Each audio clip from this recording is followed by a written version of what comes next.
cultural heritage. It needs to be preserved.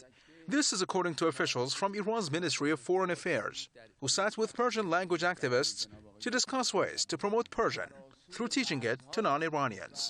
Today is actually the Persian language day for me and for many of my colleagues. So if you allow me, I would like to continue in Farsi. خیلی متشکرم و Thank you for this opportunity.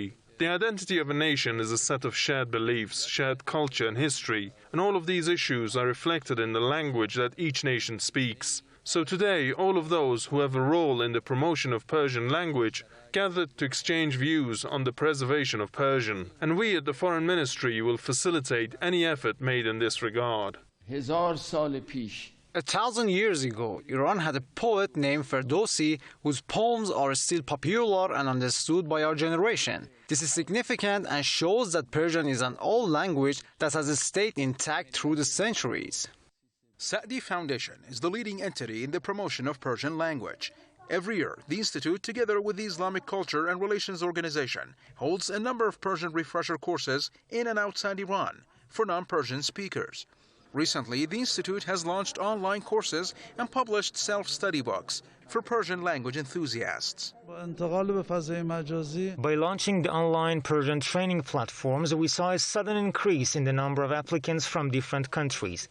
This is because many of those who are interested in learning Persian gained an instant access to Persian teaching contents.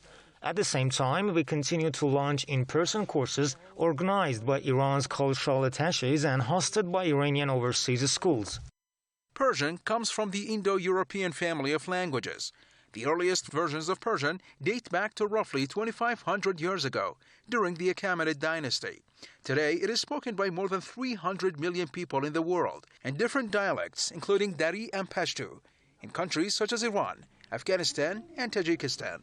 Besides its significant impact on science, medicine, and astronomy, Persian has its own prominent place in literature and poetry. Khayyam, Rumi, Sa'di, and Hafiz are only a few examples of world-renowned Persian poets. Language is the identity of a nation, and through the centuries of its spoken and written history, Persian has grown to become the narrator of Iran's rich past and its ancient civilization. Now, as learning a language is learning a culture, experts here say promoting Persian on a global scale is translated into introducing Iran and its culture to the world. Yusuf Jalali, Press TV, Tehran.